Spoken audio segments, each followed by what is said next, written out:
So while thousands of people have been enraged enough by the situation in Kosovo to protest violently on the streets, there are some who've seen all this before and continue to be the quiet victims of seemingly ever-changing borders. Our correspondent Paul Slier reports. Olivera Milic has lived in this house for 78 years. She's never left her village, but has already been a citizen of 3 countries, and from this week, she's the citizen of a 4th. Olivera was born in the Kingdom of Yugoslavia. She grew up in the Communist Republic of Yugoslavia. Her adult years were spent in Serbia, and now she's living out her final years in the new state of Kosovo.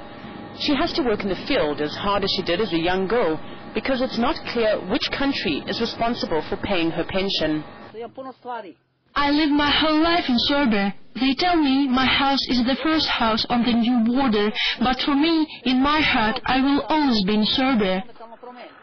A few meters from Olivera's house, NATO has spent more money in the last 24 hours than she's earned in her whole life. The infrastructure for a new international border is in place, just hours after the previous border crossing was burned to the ground by angry Serbs.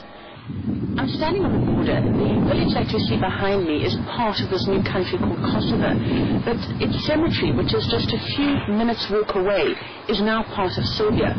What this means is that for residents of this village to visit their dead, they now have to go through passport controls into a different country. Milan Petrovic's father, grandfather and uncles are buried in the cemetery. He's furious that one day it might become part of a different country. He already has to go through border controls to visit his family, who live only 3 kilometers away. He takes us to his house, where his wife makes us coffee. The television's constantly tuned to the local news and what the Belgrade government is planning to do. This is Serbia. It always will be. We will keep our Serbian passports. We will always be citizens of Serbia. They can never take that away from us. And these are not empty words.